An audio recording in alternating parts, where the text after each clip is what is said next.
என்றும் இல்லாத வகையில இலங்கையானது ஒரு புதிய வரலாற்று பதிவொன்றினை செய்து முடித்திருக்கிறது. அது என்ன ஏது என்றது பற்றியும், இலங்கையில பாத்தீங்கன்னா இந்த மின் கட்டண அதிகரிப்பு, மின் துண்டிப்பு பற்றி மக்கள் மத்தியில ஒரு பெரிய அச்ச நிலைமை ஒன்று இருக்கிறது. இது நிகழுமா நிகழாதா, அப்படி நிகழ்வதாக இருந்தால் எப்போது இருந்து நிகழும், இது பற்றி அரசாங்கம் மக்களுக்கு என்ன சொல்லி இருக்கிறது என்பதை பற்றிய முக்கியமான தகவல்களும், பண்டிகை காலம் வரப்போகிறது, பொருட்களுக்கான தட்டுப்பாடு நிகழுமா அல்லது அத்தியாவசிய பொருட்களினுடைய விலையேற்றம் நிகழுமா, இதை பற்றி மக்களுக்கு அரசாங்கம் என்ன சொல்லி இருக்கிறது என்பதை பற்றியும் நிறைய முக்கியமான விஷயங்களை உள்ளடக்கி இந்த வீடியோ பதிவு உங்களை சந்திக்க போகிறது. வாங்க நண்பர்களே, வீடியோக்குள்ள போய் என்ன இது என்றதை தெளிவா விளக்கமா பார்க்கலாம். Welcome to JC Centre. நான் ஜெயா. நண்பர்கள் எல்லோருக்கும் அன்பு வணக்கம். நண்பர்களே, உங்களுக்கு தெரியும், இலங்கையானது கடனால சூழப்பட்டிருக்கிற ஒரு நாடு. நிறைய கடன்களை வாங்கி குவித்திருக்கிறது. என்ன அபிவிருத்தி திட்டம் செய்யறதாக இருந்தாலும் கடன் வாங்காம இலங்கை செய்ததே கிடையாது. வாங்கிய கடன்கள்ல முக்காவாசி முன்னைய ஆட்சியாளர்கள் பலர் அடித்து சென்றிருக்கிறார்கள். இப்படி நிறைய பிரச்சனைகள் இலங்கைக்குள்ள நடக்கிறது. ஆகவே இந்த கடன்கள் எல்லாவற்றையும் இலங்கை எப்ப திருப்பி செலுத்த வேண்டிய காலம் என்று சொன்னா 2028. அதுவரைக்கும் இலங்கை பாத்தீங்கன்னா இந்த கடனை பெற்றுக்கொண்ட நாடுகள் மற்றும் அமைப்புகள்கிட்ட கடன் மறுசீரமைப்பு நடவடிக்கைகளை மேற்கொண்டு 2028 ஆண்டு வரைக்கும் கடனை மீளச் செலுத்துகிற காலப்பகுதியாக அதை நிர்ணயித்துக் கொண்டது.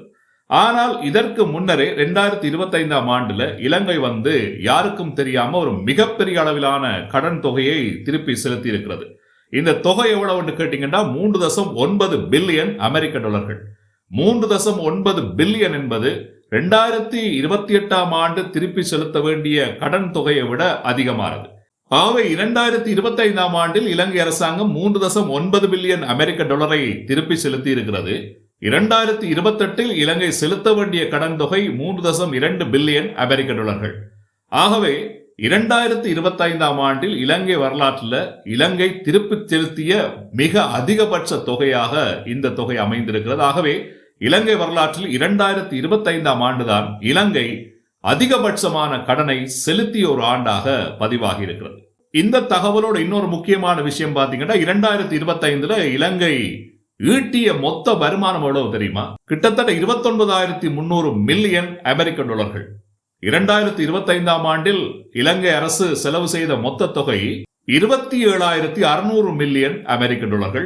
இந்த செலவினத்துல பாத்தீங்கன்னா கிட்டத்தட்ட 2,200 மில்லியன் அமெரிக்க டாலர் வாகன இறக்குமதிக்காக செலவிடப்பட்ட தொகையாக இருக்கிறது.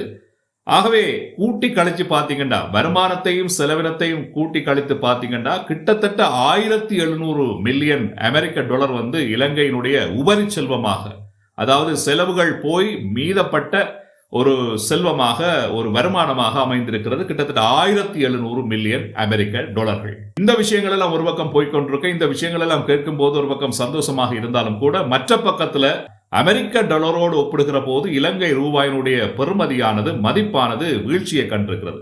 எவ்வளவு வீழ்ச்சி கண்டிருக்கிறது சொன்னால் 1.4% அளவு அந்த வீழ்ச்சியை கண்டிருக்கிறது இலங்கை ரூபாய்.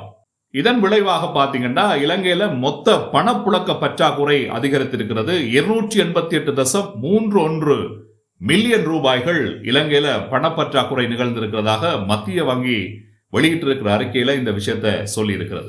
இதனோடு தொடர்புடைய வகையில பாத்தீங்கன்னா இப்ப சர்வதேச சந்தையில தங்கம் மற்றும் வெள்ளியினுடைய விலைகளும் சடுதியாக அதிகரித்திருக்கிறது. சில நாட்களுக்கு முதல்ல இந்த விலையில தளம்பல் போக்கு இருந்தாலும் இப்ப பாத்தீங்கன்னா ஒரு சடுதியான அதிகரிப்பை காட்டியிருக்கிறது. சர்வதேச சந்தையில ஒரு அவுன்ஸ் பவுன் ஒன்றின் பெறுமதி 4,494 டாலராக அதிகரித்திருக்கிறது. இன்னொரு விஷயம், இந்த மத்திய கிழக்கில் நடக்கிற போர்ச்சூழல் காரணமாக இலங்கையில் ஏற்பட்டிருக்க இன்னொரு பிரச்சனை என்னென்றால் இந்த அத்தியாவசிய பொருட்களுக்கான தட்டுப்பாடு, விலையேற்றம். பண்டிகை காலம் வருகிறது. ஆகவே இப்ப மக்கள் மத்தியில் இருக்கிற ஒரு பெரிய அச்சம், இந்த அத்தியாவசிய பொருட்களுக்கான தட்டுப்பாடு நிகழப்போகிறது அல்லது விலையேற்றம் நிகழப்போகிறது என்ற ஒரு அச்ச நிலைமை ஒன்று இருக்கிறது.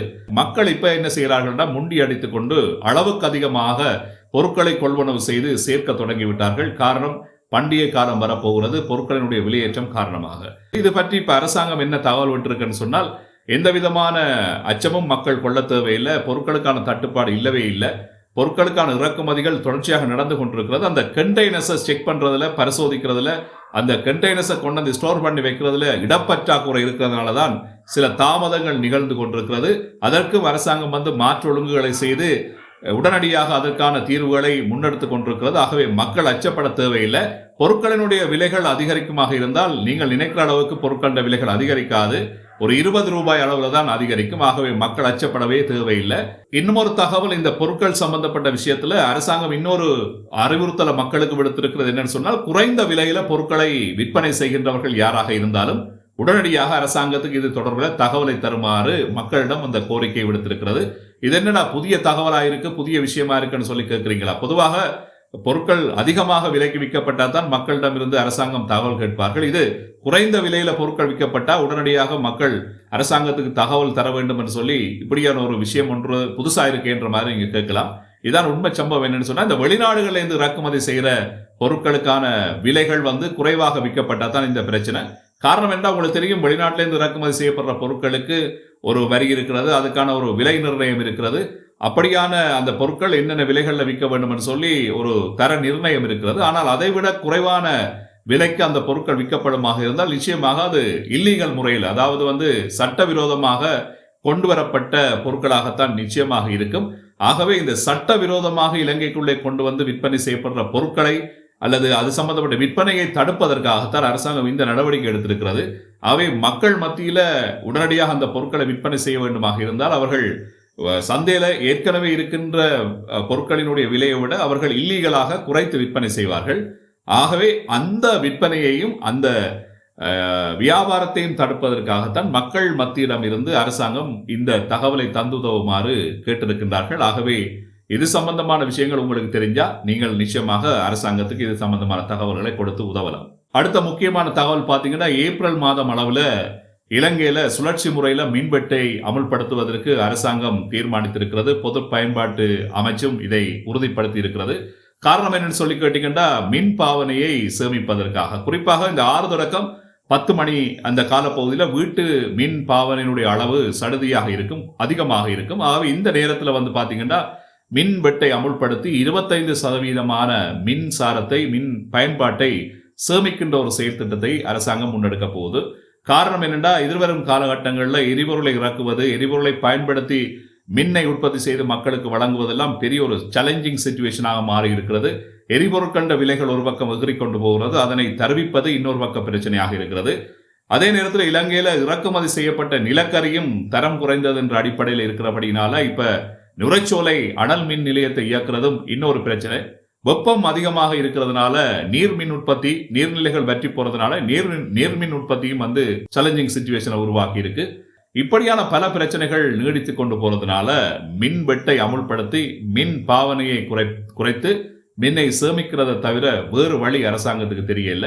அதனால ஏப்ரல் மாதத்தில இருந்து நாடளாவிய இறுதியில இந்த விஷயத்தை அமுல்படுத்தி மின்னை சேமிக்க போகின்றார்கள். இதற்கு ஒரு திட்டம் ஒன்றையும் இலங்கை அரசு முன்வைத்திருக்கிறது. அந்த திட்டத்தினுடைய பேர் என்னன்னு கேட்டீங்கன்னா, சுரகிமு லங்கா என்பதுதான் அந்த திட்டத்தினுடைய பேர். அதாவது வீட்டு பாவனையில் இருக்கின்ற 25% மின்னை சேமிக்கின்ற ஒரு வேலை திட்டம் 6 மணியிலிருந்து 10 மணி வரைக்கும். ஆகவே இது ஏப்ரல் மாதத்திலிருந்து நடைமுறைக்கு வரும் என்று சொல்லி அரசு அறிவித்திருக்கிறது. மின்னோடு சம்பந்தப்பட்ட இன்னொரு தகவல், மின்சார கட்டண அதிகரிப்பு. மின்சார சபை இலங்கை அரசாங்கத்திட்ட மின் உற்பத்தி செலவு அதிகமாக இருக்கிறபடினால கிட்டத்தட்ட 13 தொடக்கம் 14% மின் கட்டண அதிகரிப்பை மேற்கொள்ளுமாறு கோரிக்கை முன்வைத்திருக்கிறது. ஆகவே இந்த கோரிக்கையை இலங்கை அரசாங்கம் சாதகமாக பரிசீலனை செய்து மார்ச் மாதம் 30ஆம் தேதி, அதாவது இன்றைய நாளில் மக்களுக்கு அல்லது மின்சார சபைக்கு இந்த தகவலை அல்லது மின் அதிகரிப்பு பற்றிய ஒரு இறுதி முடிவை அறிவிப்பதாக சொல்லி இருக்கின்றார்கள். ஆகவே எவ்வளவு கட்டணம் அதிகரிக்கப்படும், அதாவது மின்சார சபை முன்வைத்த அளவு அதிகரிக்கப்படுமா அல்லது குறைத்து அறவிடப்படுமா என்பது பற்றியெல்லாம் மார்ச் மாதம் 30ஆம் தேதி, அதாவது இன்றைய தினம் அரசு வெளியிடுகின்ற தகவல்களிலிருந்து நாங்கள் தெரிந்து கொள்ளக்கூடியதாக இருக்கும். ஆகவே நிச்சயமாக இந்த வீடியோ பதிவில் பகிர்ந்து கொள்ளப்பட்ட தகவல்கள் உங்களுக்கு பிரயோசனமாக இருந்தால் லைக் பண்ணுங்க, சப்ஸ்கிரைப் பண்ணி சப்போர்ட் பண்ணுங்க. மற்றும் ஒரு வீடியோ பதிவில் உங்களை சந்திக்கின்றேன். அதுவரை நன்றி, வணக்கம்.